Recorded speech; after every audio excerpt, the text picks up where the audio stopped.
You are attending the side event of Spotlights on Natural Climate Solutions, Scaling Land Restoration to Benefit People and Nature, hosted by World Vision Rainforest Alliance and the 1,000 Landscapes for 1 Billion People initiative. My name is Tu Ba Huing, and I'm your moderator for today's event. I begin this session by acknowledging the traditional custodians of the land on which we meet today and pay my respects to the elders, past and present.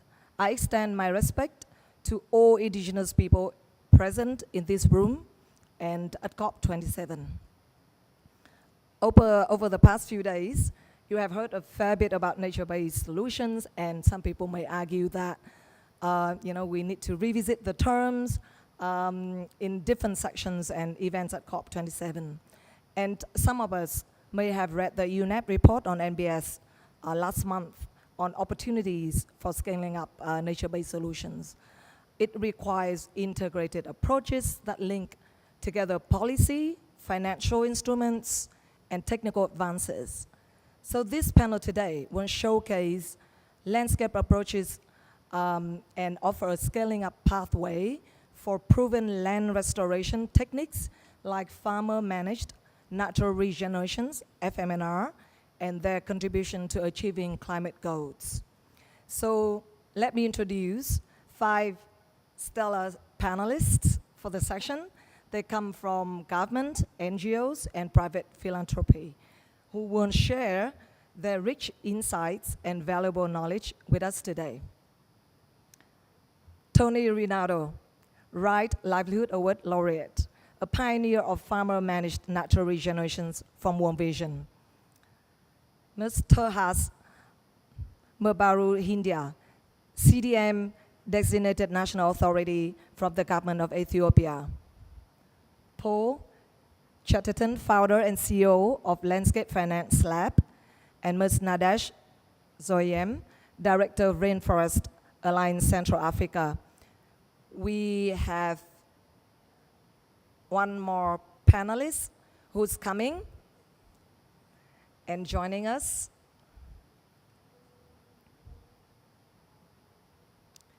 Welcome, Nico Jensen, Program Lead, Agricultural Livelihoods at ACIAR Foundation.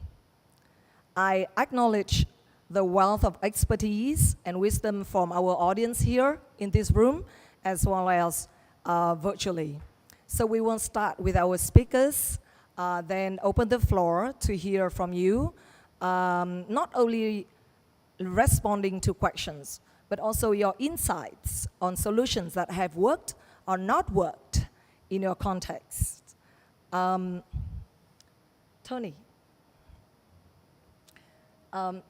this setting is a bit hard for me to kind of tune to the speakers, so I try my best. Congratulations on the launch of your book and the movie The Forest Maker by Oscar winner producer director Volker Schlondorf. Okay, I'm looking at my German colleague here to make sure that I'm pronouncing this name correctly.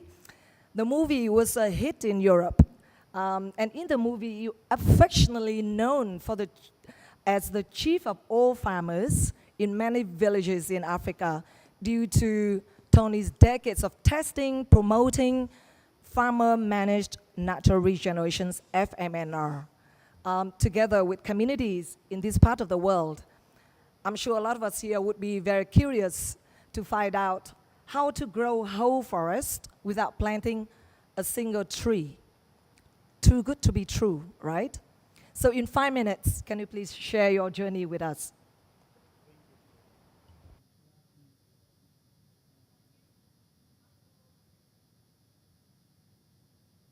Thank you.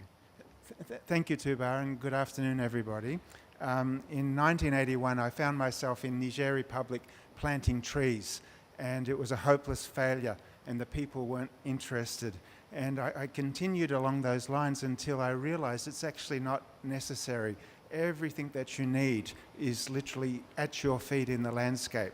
Living tree stumps and dormant, very hardy seeds that are in that landscape. And with that discovery, everything changed. And I call it the underground forest. If we had special vision and we could see beneath the surface of the soil, we would realize very quickly that for most trees, when you cut the tree down, it's not the end of that tree's life. It has the capacity to regrow, and we can do this at scale, very quickly and at low cost. And so the issue switched from being perhaps a technical issue, perhaps fighting climate change or the Sahara Desert, to being more a social issue. And I realized if I could convince farmers and communities that it was in their best interest to work with nature instead of always destroying it, ploughing it, chopping it, overgrazing it, then the rest would be relatively easy, because what you needed for restoration was at your feet. That change in approach to promoting reforestation changed everything. It was a revolution. And the adoption of farmer-managed natural regeneration spread across Niger at the rate of 250,000 hectares per year for 20 years, largely without my knowledge. This was a south-south transfer of knowledge. Farmers taught farmers. At the end of 20 years, some 5 million hectares of farmland were covered with 200 million trees without planting a single one of them. It benefited the environment, it benefited climate, it benefited livelihoods. Gross incomes per household increased by about $1,000 per year, every year. $900 million every year across that 5 million hectares. Farmers, because they're now working with nature instead of destroying it, every year are growing about 500,000 tonnes of grain, enough to feed 2.5 million people. And in the years since then, I've been able to revisit, and what I've witnessed is what had been a downward spiral of degradation, poverty, and despair is now an upward spiral. Restoration, relative prosperity, and the restoration of hope. People are growing more and different types of crops and livestock, and they're much, much more resilient because of the trees' return to that landscape. What it says to me is, with nature-based solutions, it's not an either-or. Will I tackle climate change, or will I tackle livelihoods and poverty? Both go neatly together and complement each other.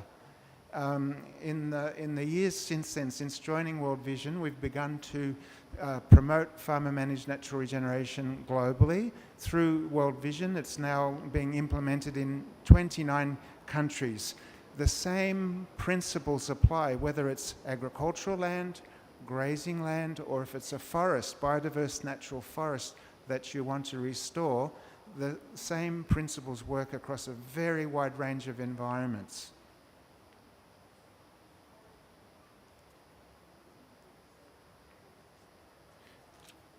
And I've forgotten my notes.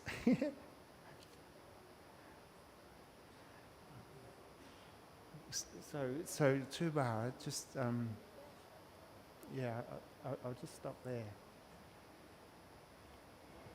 Thanks, Tony. Well, I mean, for those who haven't seen the movie or the book, I encourage you to do so.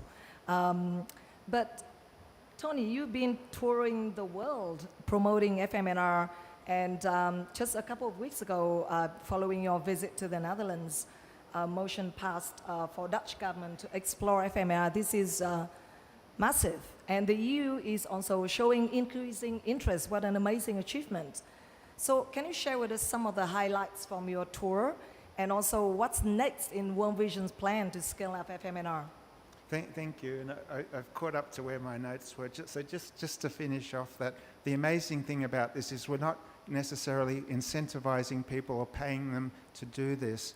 They do it because it pays directly from the direct benefits of restoring nature, and through that it spreads spontaneously from farmer to farmer.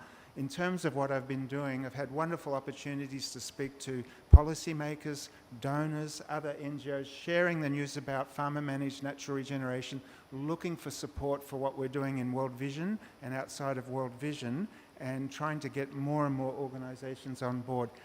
despite the success and the impact, there's still a very large lack of awareness globally on the potential of this method.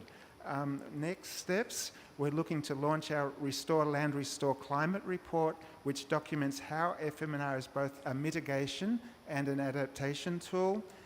Secondly, we're about to launch a climate campaign primarily based on promoting farmer-managed natural regeneration globally. Our goal is in support of the UN Decade on Ecosystem Restoration. Let's restore 1 billion hectares of degraded land worldwide. And then along with that, our in-country activities, and I'll come back to that, we've selected 5 pilot countries to create movements, not your traditional geographically constrained projects, but movements that catalyze the spontaneous uptake of FMNR nationwide. And that graph, if we merely added projects that are geographically based, we'd never get to the target of 1 billion hectares. We're looking for spontaneous people movements that are exponential in growth. Thank you. Thanks, Tony. All the best to World Vision's endeavor, and hope that our audience today will spread the word on FMNR scaling and also support World Vision's audacious goal. Can we have, now that I can see a lot of you here, can we have a quiz so we can interact with the audience? Our first quiz, please. Sorry, Amanda. I wanted to do it at the beginning, but not many people yet. I want more people attending in the quiz. So, okay. Land degradation is one of the world's most pressing environmental problems. Globally, sorry, Tony. About 25% of the total land area has been degraded. If we don't act now, what percentage of Earth's land won't be degraded by 2050? Now, I don't have these, like online quiz things interactive because our internet bandwidth just doesn't allow for that. Can we have the traditional classroom quiz? That someone raise their hand, or I'm going to appoint someone in the audience. I'm looking for a volunteer. I have a lot of colleagues sitting here looking very attentively. Can I invite you to? What do you think? Is that 40%, 65, 95, or 78% by 2050? Just give a figure. What's your guess? 40%. Any other? David? 65.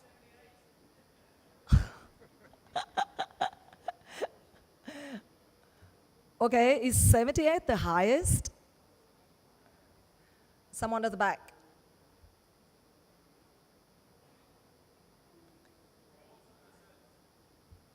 40? Well, unfortunately, I have to disappoint you. It's 95%. Don't be scared. We are here for solutions and hope. So, yeah, again, going back to Tony's movie, it actually shows ordinary people doing extraordinary things. And it carries a strong message about community self-empowerment and above all, hope. So thanks, Tony, again. And we're going to move to our second speaker. Ethiopia is one of the leading countries in Africa practicing and scaling FMNR. Terhas, from the government's perspectives, what are some of the opportunities and challenges in scaling FMNR as a climate solution?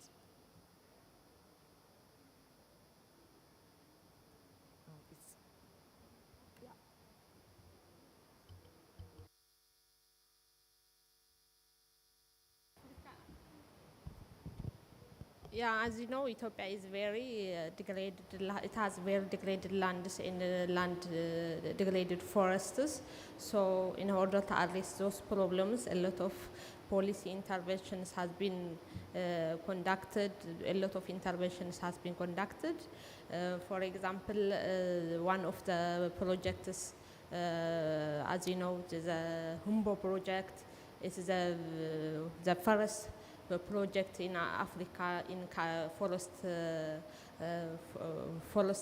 reforestation, which experiences FMNR, and in this about 106 hectares had been afforested, and also in the regreening of Africa, the 200 hectares have been degraded, and it had been reforested by the regreening of Africa. And also, the next slide, please.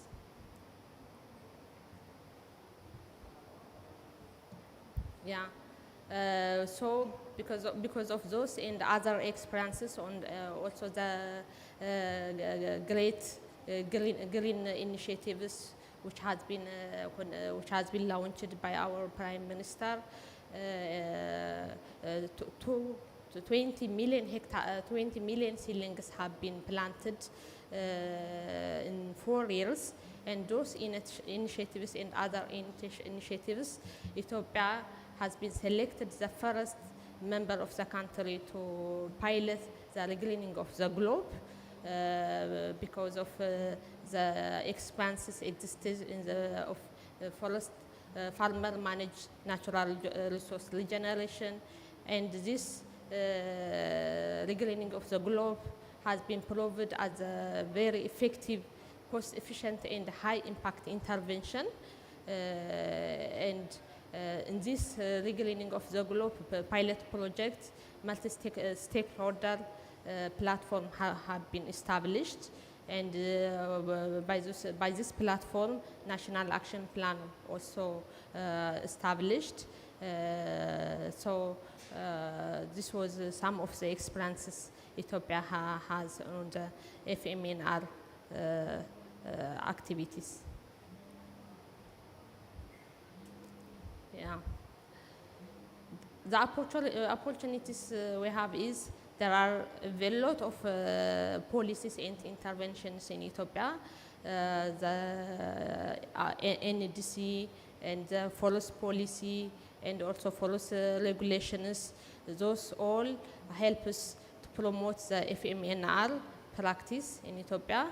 And also, as I have mentioned, the Humbo project experience in the regreening of Africa, and also the green legacy initiatives, they have been experiencing the forest FMNR for a long period of time, on landscape approach. So the existence of those experiences have been an opportunity to scale up to the whole region.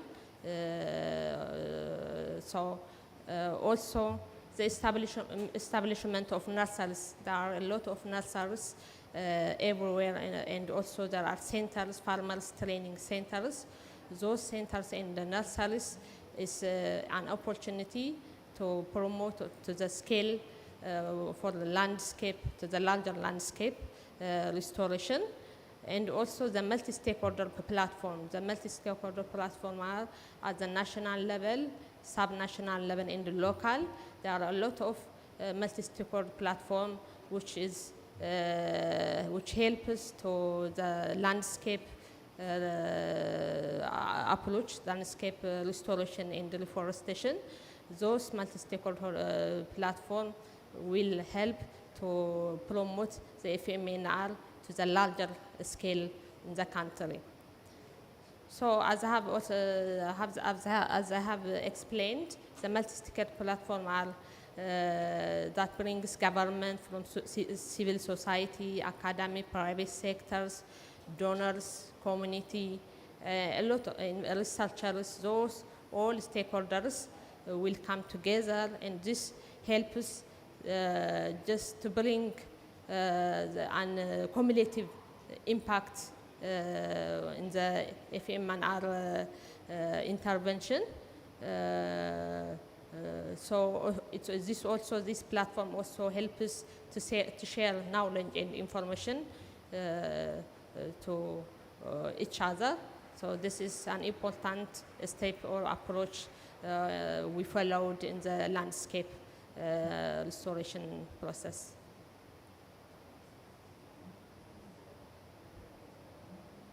Shall I continue?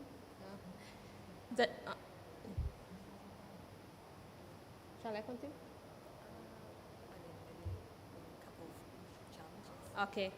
There are some challenges in order to practice FMNR. There are some challenges. Some of the challenges are in Ethiopia. There is insecure land in the tree tenure, especially in the communal area, because land is owned by the government. So this is treated as one challenge.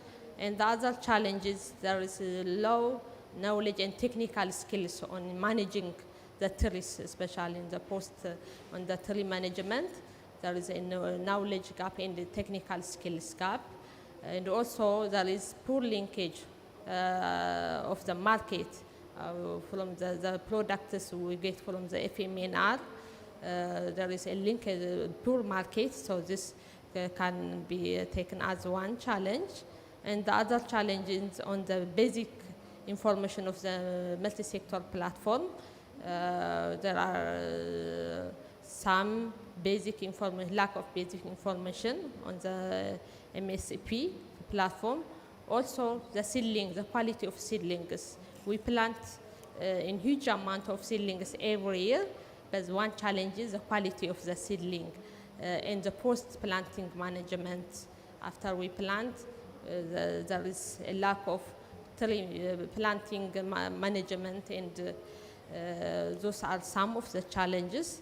And also the ownership after a project ends, there is an ownership problem, and also financial, as you know, to restore huge amount of land or as a landscape, it needs high financial resources and technique, and there is also a limitation on the finance. Thank you. Thanks, Tahas. So you have opportunities and challenges, but it seems under opportunity, you talked about multi-stakeholder platforms as a key element to scale up FMNR, collective impacts, and these platforms takes place at the multiple governance levels as well, as you just explained here. Now we have other countries from Africa, and I can see some colleagues from Asia here as well. What is that one advice that you have for other countries that want to adopt or scale up FMNR as a climate solution? What is that one advice? Yeah, one of my advice is to strengthen the multi-sectoral stakeholder platform in each level, in national, in sub-national, and the community level. This approach helps a lot to promote the FMNR. So we have to strengthen and have to follow the approach of multi-stakeholder platforms in order to promote the FMNR in the large scale landscape approach. Thanks, Tahas, and we look forward to further collaboration with Ethiopia to tackle these challenges and leverage power of FMNR to benefit people in nature. Now, I would like to draw your attention to a slightly different presentation, a bit more conceptual dimension of land restoration to unpack some of the myths around landscape finance. Paul, the Landscape Finance Lab believes that there has never been more money and political will for conservation and sustainability than in this decade. Yet investors and land managers still struggle to originate high-quality projects at landscape scale. Why so? Is that because there's this misalignment on how we frame landscapes? how we connect with actors on the landscape. You have the floor. Big, big question. Thanks, Tuba. And hello, everyone. It's a delight to be here and with such auspicious company. There is so much money out there. In this hall, I'm constantly talking in the hundreds of millions and the billions. There is so much money out there. But the project developers are saying, we don't have the money for our project. The financiers are saying we can't find the projects. How do we get them together? Well, that's what we're trying to do with the 1,000 Landscapes Consortium, which has 7 core partners, Rainforest Alliance, Common Land, Eco-Agriculture Partners, and a number of others. And we've got a whole range of other partner organisations with us doing this. I have a presentation. Shall I? Very good. Do we have a clicker?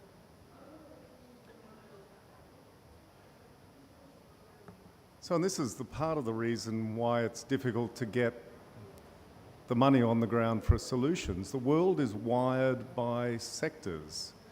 And that works. That's a very good way to manage things until you hit the boundaries. If the farms start cutting into the foresters get angry. If the foresters start taking land in the community, or the community starts cutting down the foresters get angry. What's happening across the whole world is that as more development happens, there's less space for nature, there's less space for ecology, for ecosystem services, and less space for people. How do we turn that around? We've got a poly crisis that's just getting worse and worse. Climate, water, biodiversity, food. We need poly solutions that are going to bring all of these things together at some scale. And that's what landscapes can help us do. They allow us to take all of those projects, whether they're food, agriculture projects, forestry projects, water projects, put them all together into a larger instrument that allows the bankers to get interested in them. They're not interested in the small forest or farm projects, but they are interested in the 100 million hectare infrastructure projects. How can we make land an infrastructure project? That's the question we're looking at now. Large, holistic, high impact. I'm pressing the wrong button. One of the most exciting things we've been doing as a consortium is simplifying the methodology. Sounds really boring, but it's super important. You imagine what the world was like when they invented cars but didn't have traffic lights. What happened when you're driving along and you got to a junction? It would have been chaos. Someone invented the traffic light. And that's what we've done, we think, with the integrated landscape management tool guide, with this five element methodology for landscapes. It's really very simple. It's the project approach done by the stakeholders.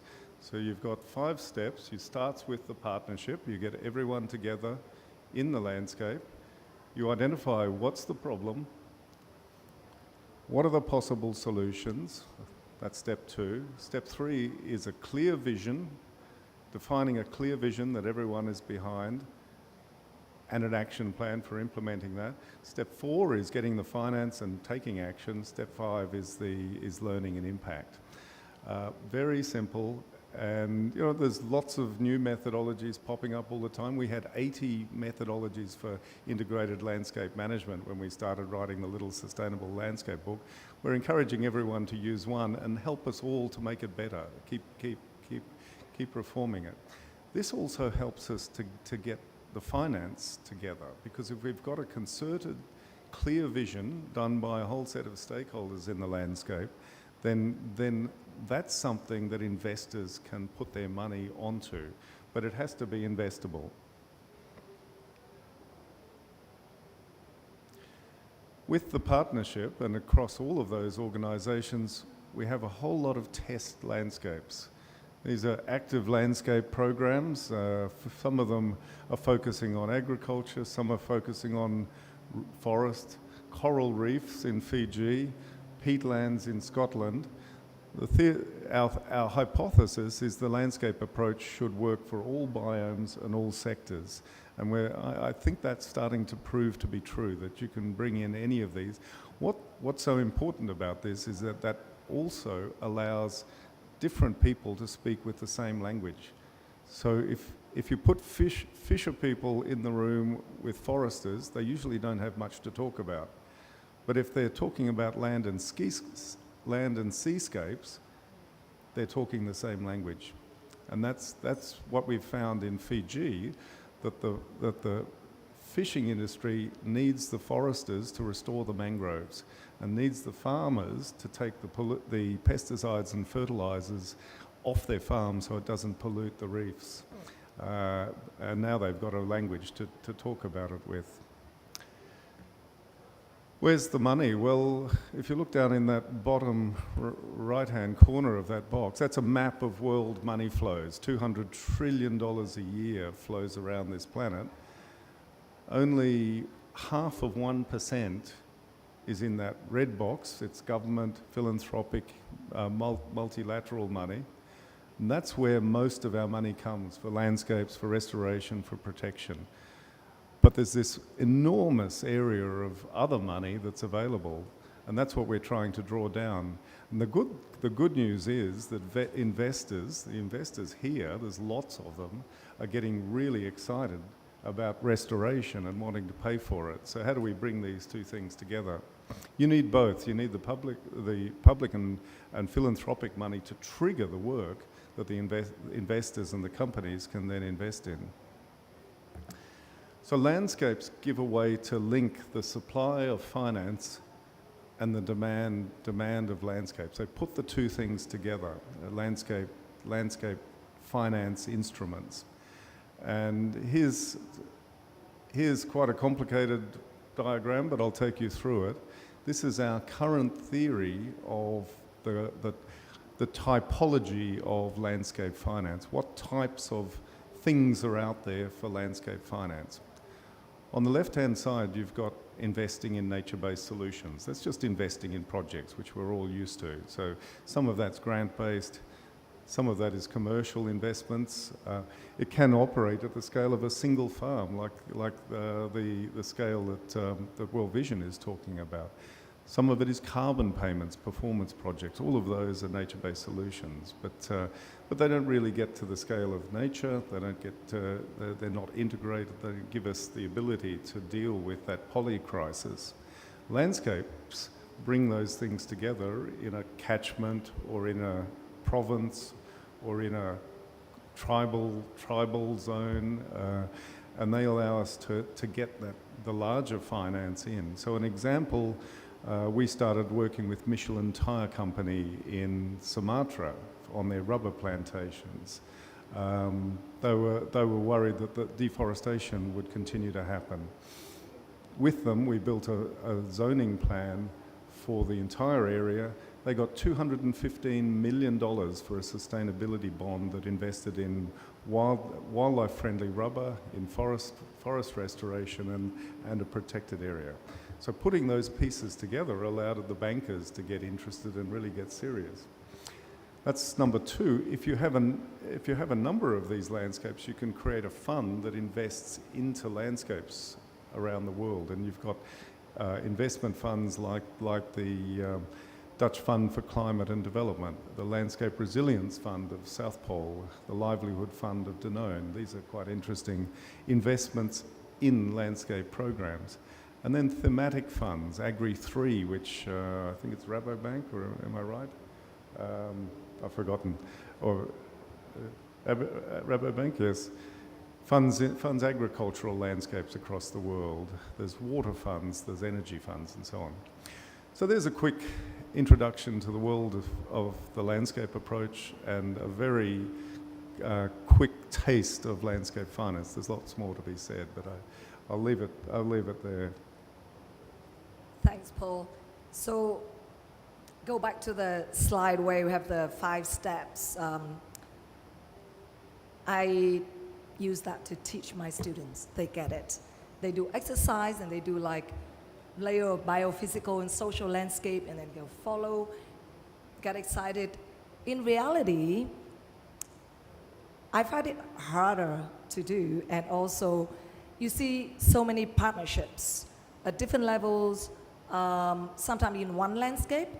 So it's hard to look at the impact through effectiveness, efficiency, and the kind of desired impact you want. So what do you think as a key ingredients to look at impact through partnerships for, in that landscape? How do you do approach? partnerships? Wow, that's a tough one. And if you're going to build a $100 million instrument, you want to be comfortable in waking up every day with these people for the next 10 years. So that's even harder. How do you get there? I'll just say what we're finding in different parts of the world. Usually it takes someone with motivation, someone who's willing to keep at it for 10 years to build this thing, because it's not for the faint-hearted, an organisation that will back them, a small number of partners, and this is very much what we have in Thousand Landscapes, who are committed to each other and in there for the long haul, and then you start thinking about it. We tend to advise people to go through stages, and at the end of each stage, collapse your partnership and start again, because it might not be the right shape for the new partnership. Just do your concept together, then collapse your partnership. Start your bigger design. You might need different partners. You might need an investment partner or an engineering partner or something. Bring them into the collaboration, and then collapse again when you start implementation, because you might have worked out that you need a totally different set of people to do it. So partnerships are dynamic. You shouldn't hold on to them. Be ready to let go of them, but they're really important, and you need someone in the core who's got the commitment to keep going.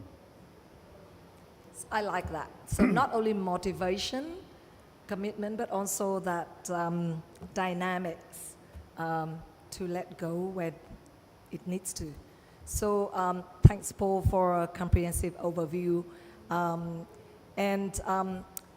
that we've seen, been exposed to this comprehensive framework of landscape approach and heard from Terhas how multi-stakeholder partnerships and Ethiopia has served as a successful vehicle for scaling up. Let's explore a similar structure in a different geographical location and a different landscape governance level. So Nadesh, your work in Central Africa revolves around sustainable land management. How has landscape approach practice in your area addressed issues such as market linkages, which is a challenge that Terhas mentioned, gender, social inclusion, and even conflicts? Okay, thank you. In Cameroon, we are implementing a community-based landscape management approach, and we have already started with setting up in reality a multi-stakeholder landscape management board that is working, functioning with gender integration, minorities, and so on. So I will share with you how we proceed to have this set up.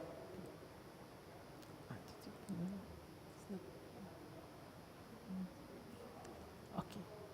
So the first step was to identify the main barriers to biodiversity conservation and landscape restoration in the Western Highlands of Cameroon.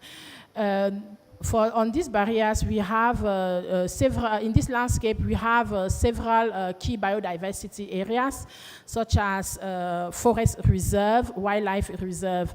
But apart from that, others are not legally protected. And there is a lack of integrated planning structure among government, ministries, and other key stakeholders. So each working in his own site without a real communication communication among those stakeholders. And the lack of capacities of land users on how to implement regeneration, other techniques of landscape management. We acknowledge that there are traditional methods for landscape restoration, but there is still a lot to learn on how it is really implemented in other parts of the world with the different successful results. And the most important is that there's no mechanism or incentives to encourage land users to really change their practices. Because now most farmers are really on improving the productivity of their land, and we notice a high use of pesticides and other chemicals to improve productivity. So if you want to change the practice or improve the practice, there are some aspects to be implemented, and it has a cost, and it is not easy for all these local smallholders farmers to bear those costs. So we still need some incentives at the landscape level. Okay. So our approach is to set up a multi-stakeholder landscape governance structure. That is having all these stakeholders together to make sure that they discuss about the different land uses.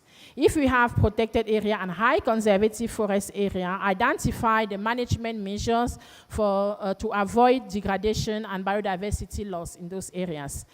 And we have a concrete implementation of sustainable landscape management and integrated landscape management approach on agriculture, pastoralism, and fruits. And we need to build economic incentives for those communities, work on entrepreneurship, value addition for their products, and also stimulate market linkages so that they have a market for the products that are sustainably produced in the landscape. So how did we set up the landscape governance structure? The first step is to really identify which village or which community is really in the landscape, because we don't always have the jurisdictional approach with the limits of the municipalities. So you have to identify by the community themselves and evaluate the level of impact they have in the landscape you want to work in. And then it is important to raise their awareness on the landscape issues so that they can be conscious on the impacts of the different uses they are having in the landscapes. And the other step was to ensure proper inclusion of women and minority groups, because we know that decisions around landscape management are generally taken by men in this part of the country where it is a patriarchal system. So it was important to speak with women themselves to ensure that they can be ready to integrate those governance structure and really raise their issues, participate to the identification of problem, or actually decides on what to do at the landscape level. And we discussed with these different stakeholders to really work on a framework document. Paul called it a vision on the landscape management. How do you think, how do you envision the management of your landscape, and how do you see this governance structure? Who can be member, who cannot be member, and what will be the objective of the landscape governance structure? And they decided, because we are working in two different landscapes, one in the Mount Bambutos, where we have about 6 municipalities sharing the same landscape, and the second in the Mount Bana is a KBA also, where you have 3 municipalities. So they decided that they have to work on establishing municipal landscape management commission at the landscape level, where they are the more near to the communities. So there you will have the municipal councillors, you will have traditional authorities, farmers group, indigenous, representative of women association, brief, you have all the stakeholders group represented at the municipal level. And then at the landscape level, where the 6 municipalities met, they decided to have like a strategic level where they can take the decision. The decision can come from the bottom level up to the strategic level for decision. And the members of the landscape management boards really comes from the grassroots organizations and the municipalities.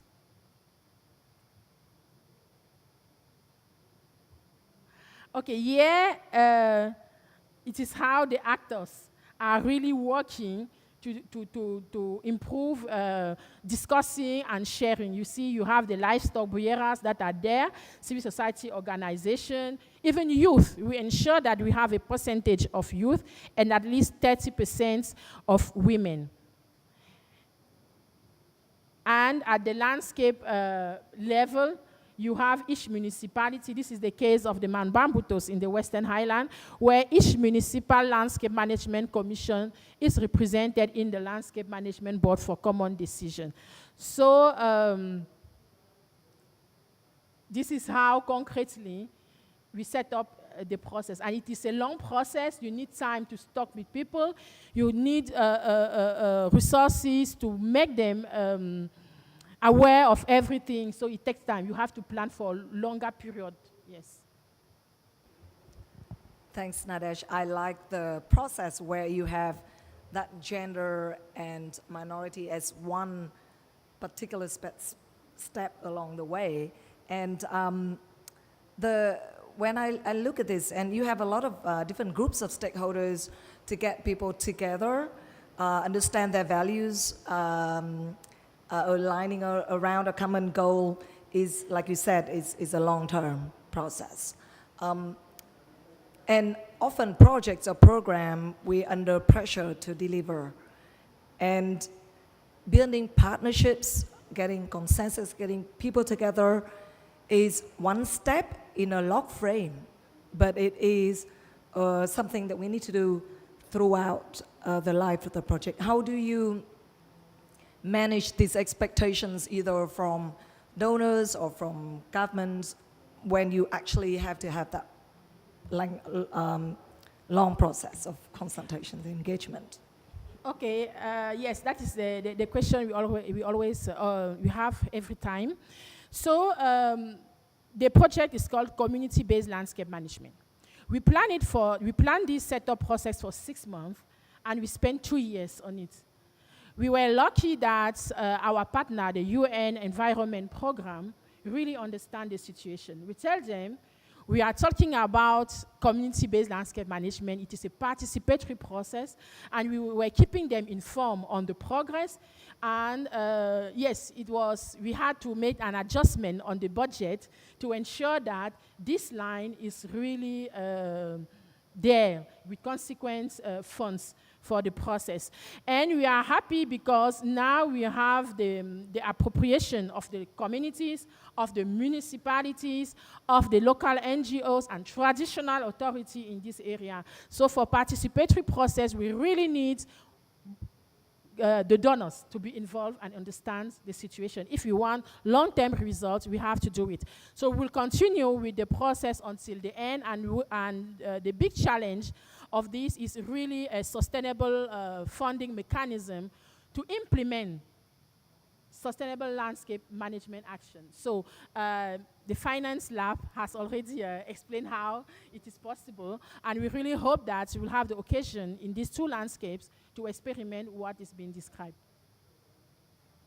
Thanks, Nadesh. Perfect segue into a second quiz to our audience. Everyone looks very tense now. I want to wake you up. I want to test your attention to our presentation from Paul just now on landscape approach, and then details from Cameroon, Ethiopia. Why is it important to approach problems at the landscape scale? A, bring various stakeholders together. B, manage competing land uses. 3, find new forms of finance to develop a carbon project. D, A and B or E, all of the above? You have 30 seconds to think, and I will come to you.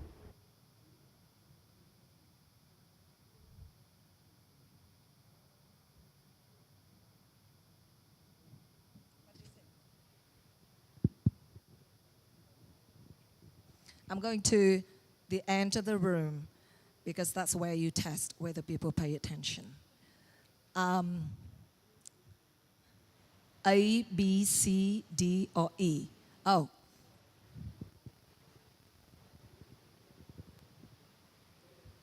Thank you for giving me the floor.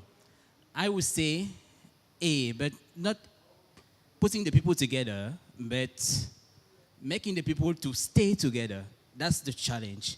Because to put in place a governance structure, you need, first of all, to identify the key people. Put them together is easy, but it's for them to understand where we are going that is difficult, to make them to remain together. This is what I can say. Thank you. This is exactly what I mean about the wealth of knowledge in the audience. And thanks for that. I want another response. And again, I'm going all the way to the end of the room.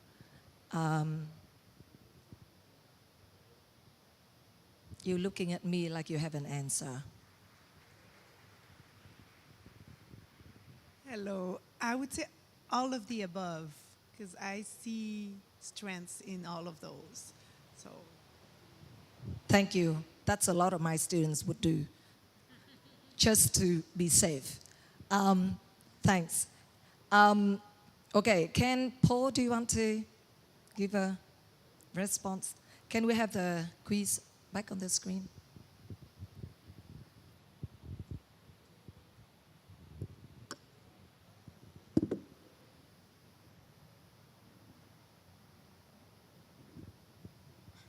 I don't think there is an answer. I'll go for all and none, because you can do all of those with a project.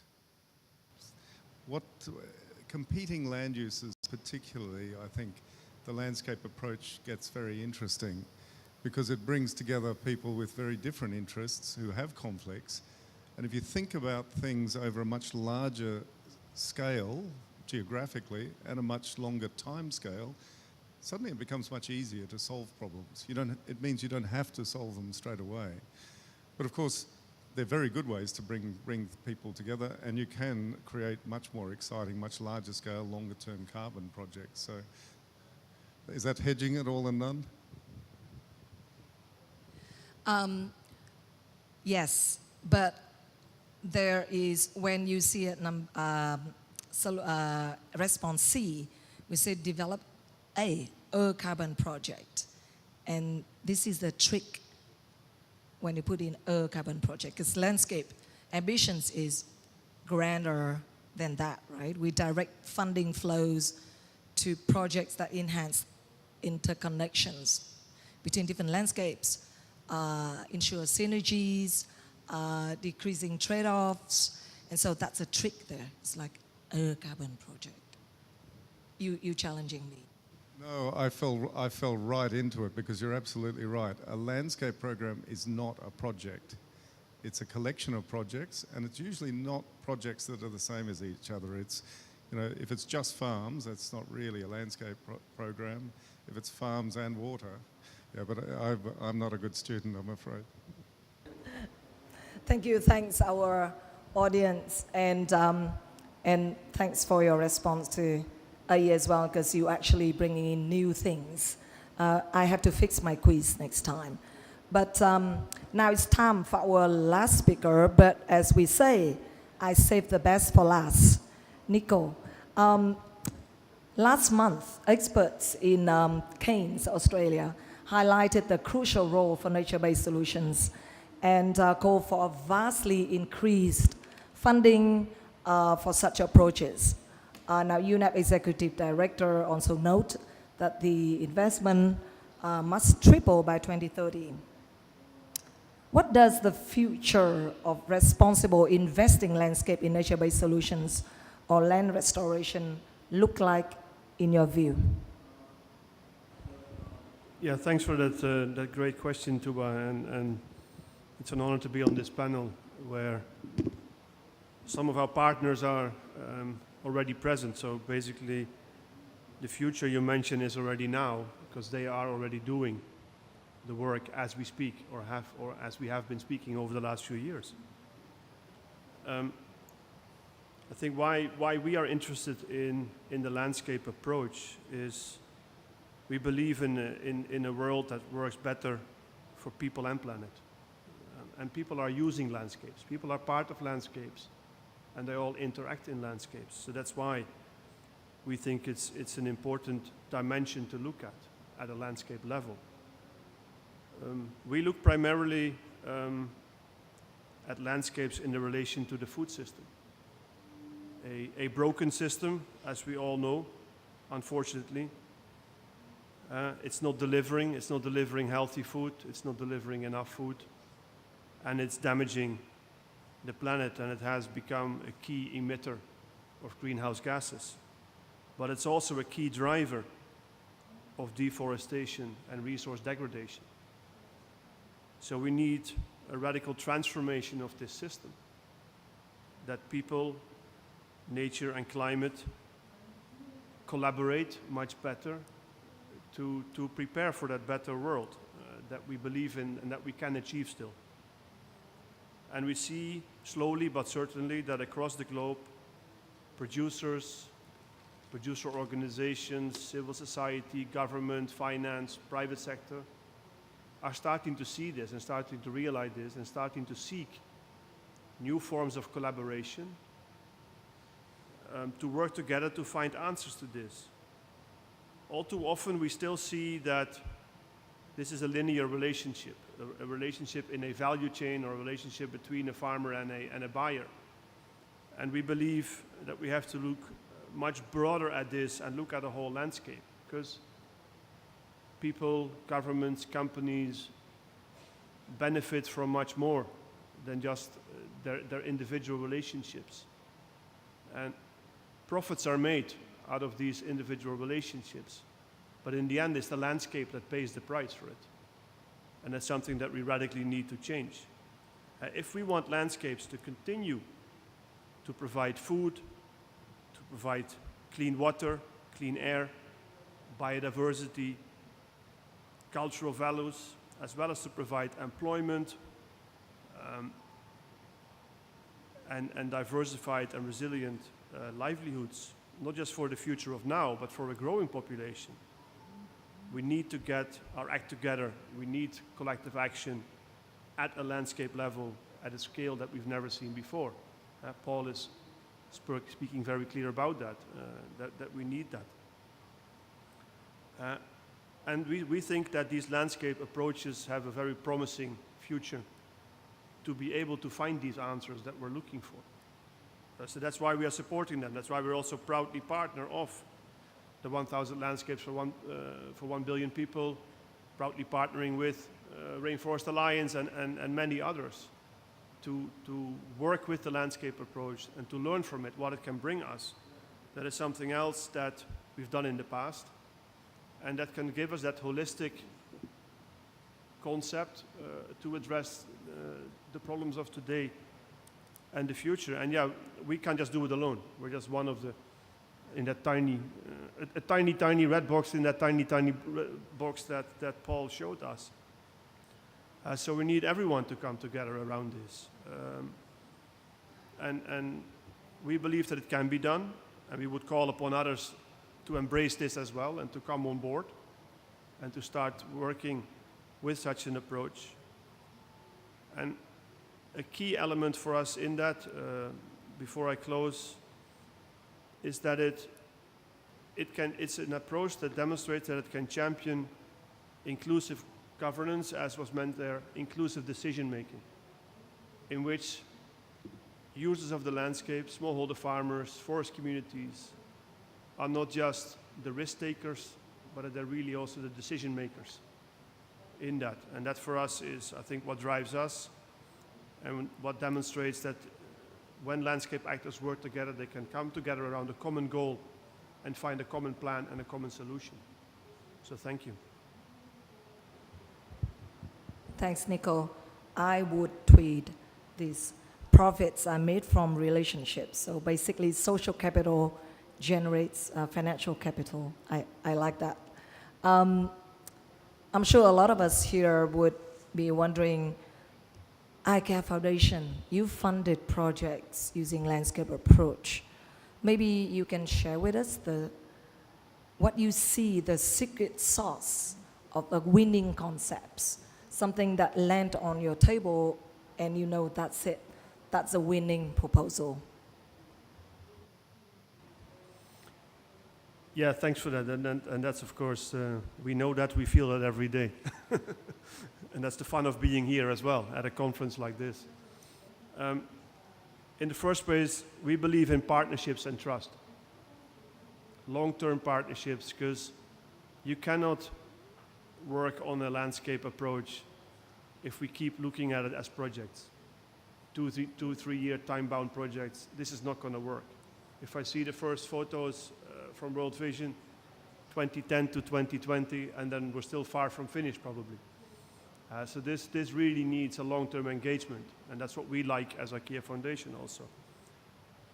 And we don't see it as a competition.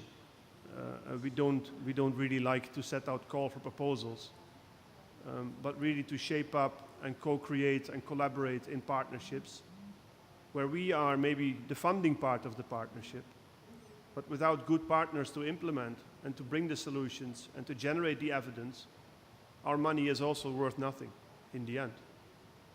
Then it remains a drop in the ocean. So creating that evidence, creating the structures of partnerships, but also nurture local ownership and inclusivity in these partnerships, in the end, is what makes us run and what makes us happy. I appreciate that. That's, on that note, I want to further extend this interesting conversation on finance, because I noticed my colleague, friend in the audience, Dr. Sebastian Thomas, Climate and Environment Lead for Queensland Investment Corporation. Sebastian, can you quickly introduce yourself and perhaps highlight opportunities for funding from private sector for initiatives like scaling up FMNR, using the landscape approach? Hi Tuba, thank you. G'day everyone. Yeah, I work with QIC, the Queensland Investment Corporation. We are a government-owned financial institution. So on this spectrum of people, I guess I represent a sector that's a little further up towards private interest. So we're not purely commercial, we're government-owned.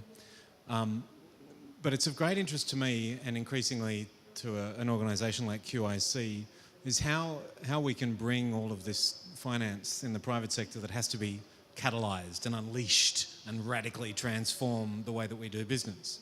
And the challenge for the investment sector is that generally they think in terms of material risk and return. Now, I think, Paul, you made the comment earlier that something becomes bankable, which means that the banks can invest when you get economies of scale across particular sort of project or program levels. But I think you're probably referring to, say, development banks there, where maybe the terms might be 25, 32 years payback with grace periods early on, and return is tied to official cash rates, which can be very, very low. Now, QIC, we manage around 100 billion Australian dollars of assets globally in real estate, infrastructure, but also liquid markets, private capital, private debt. So a huge range of what they call asset classes. And something that's now happening for us is an interest in what's called natural capital as an asset class. So can we be looking at carbon? Can we be looking at biodiversity, water quality, all of those sorts of things? But the fundamental challenge remains for the investment sector in de-risking things. If we invest in Africa, cost of capital might be 7 times higher than if we invest in the developed world. So that's one side, de-risking it and working with governments and so on. But then there's this other question of payback and return on investment. And I'm really curious to hear the thoughts from folks on the panel or anyone else in the audience, because this is the job. You know, as you said, there's lots of money out there, but for it to really flow, we have to persuade the investment sector that they're going to get it back, and not just with nice co-benefits, but with a decent financial return.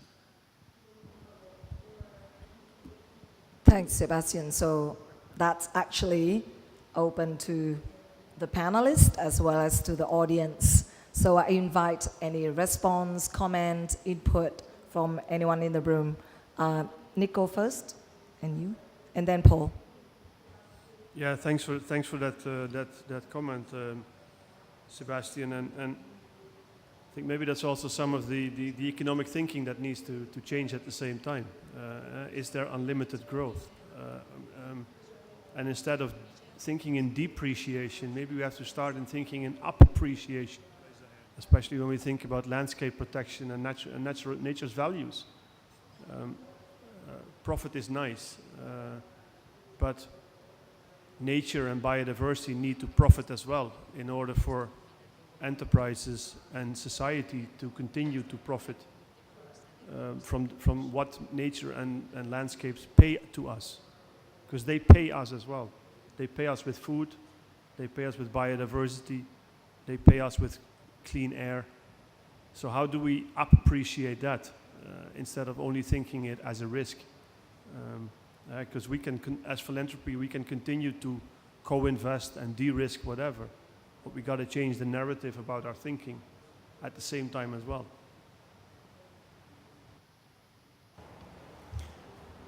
It's a tough question, isn't it? I mean, but I think Queensland has shown some great answers. I grew up in Queensland. I was born in Brisbane, and you know, when I was in my 20s, the big issue was the chopping down of the rainforest in North Queensland. We were all out protesting. I was in Tasmania, sitting up a tree against the foresters there. But in North Queensland, the forestry industry cost the government about as much as it gave back in the profits that it brought into society. So it wasn't a very good industry. What happened was Australia decided that those rainforests were important, and they created the idea of the wet tropics. That's now a $6 billion a year industry, or last time I looked at it, perhaps you know the updated figure, but it's created all sorts of tourism opportunities, small business opportunities that weren't there before, and those towns are thriving, and the transition was pretty quick. Exactly the same thing happened with the Great Barrier Reef, which was a set of reefs that were badly damaged and being further degraded. Well, they were in pretty good shape, I guess, but they were certainly being degraded in parts.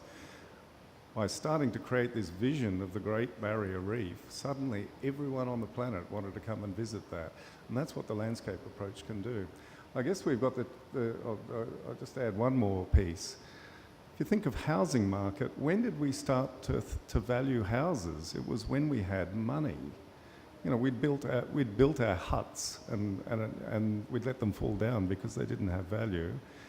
We'd go and build another one. We built houses that stood up, but when we started selling houses, suddenly you really looked after them because you could get more money for them, and that money would help you buy things. We haven't quite got there with carbon or biodiversity yet, but that's what we have to do. Think of it that way. You know, the nature is worth nothing at the moment.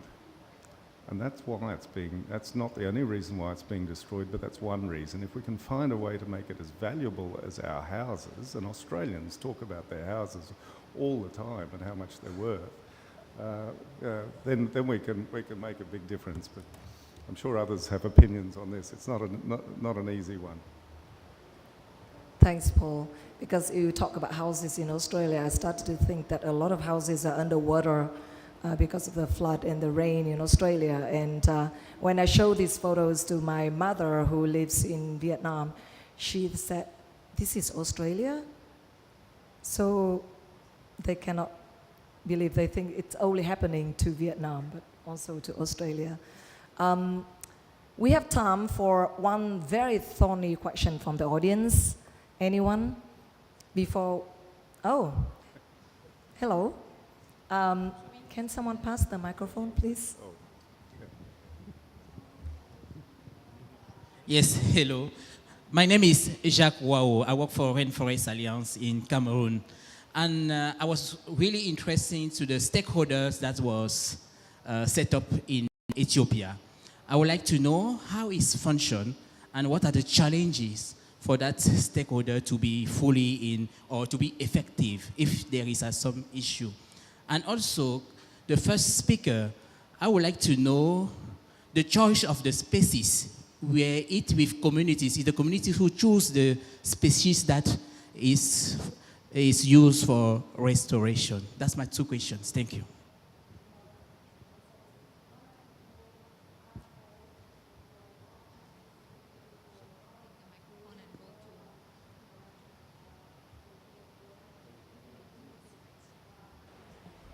Okay, thank you for the question.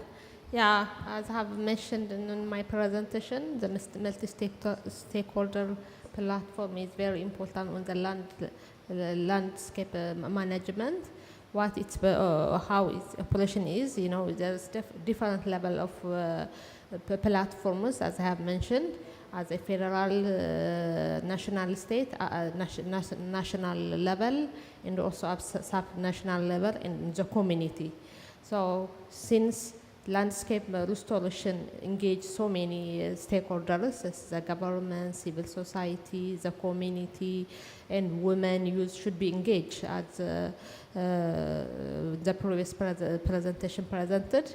So to engage those all, there must be a platform. That platform helps us to manage the land in a cost-effective manner. And also, this kind of experience is we have experience for a long time. For example, on the community level, for the irrigation, and also for the watershed management, and for the restoration, this kind of platform works very well.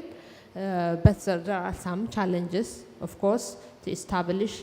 You should have some principles how you have to establish this platform. So in some times there is lack of knowledge on how to establish the platform.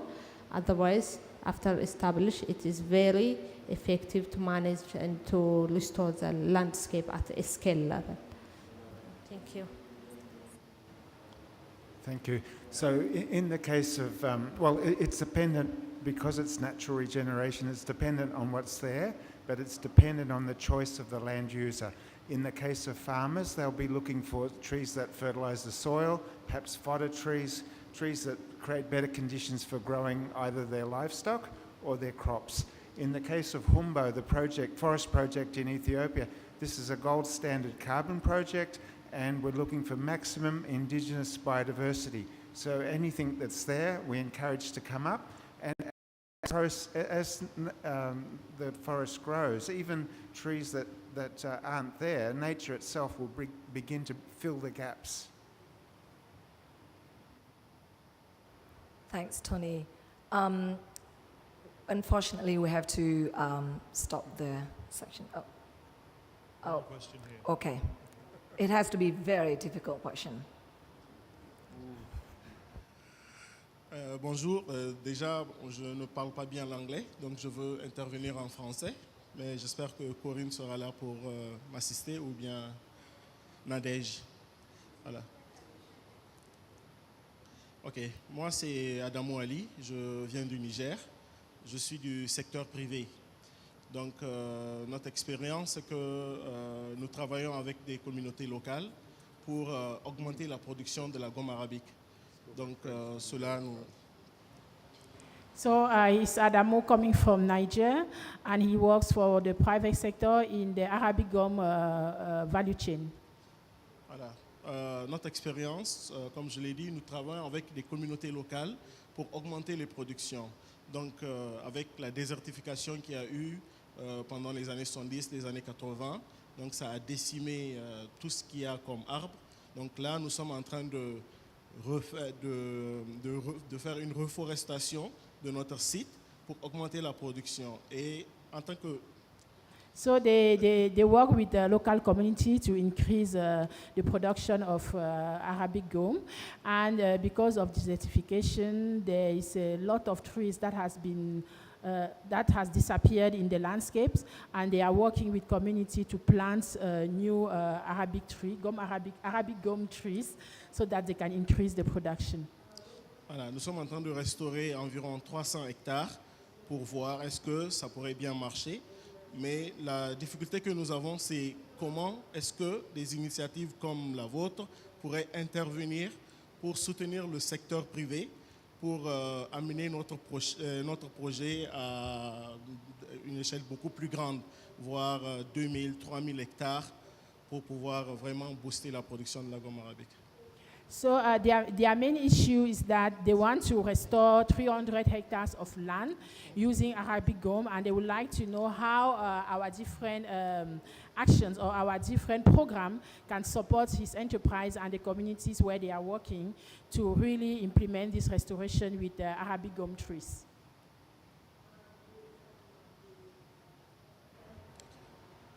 Merci. Do you have that?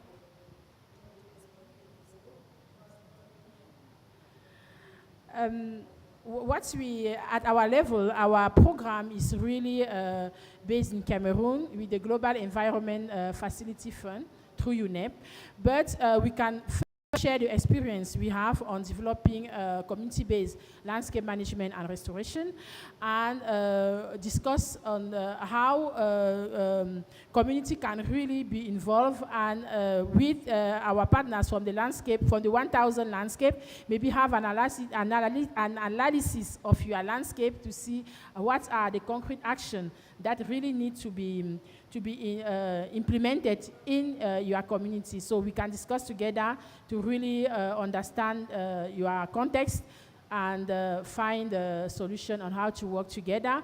Maybe linkages with foundations like ACIAR or other partners of the 1,000 landscape to consider your landscape maybe in the next steps. That is what we can offer you, and also share the tools we have already on landscape restoration and involvement of municipalities, local government, and also local private sector companies. Thanks, Nadesh. Our speakers will stay at the end for a bit more time, so if you can ask questions or interact with them. But I hope today's session has cultivated a deeper sense of hope through a practice like FMNR and delivered rich insights into a landscape approach and the power of partnership. These are key elements to nurture and fuel our commitment and actions, tackling societal challenges, benefit people, nature, and climate. Thank you for your attention today.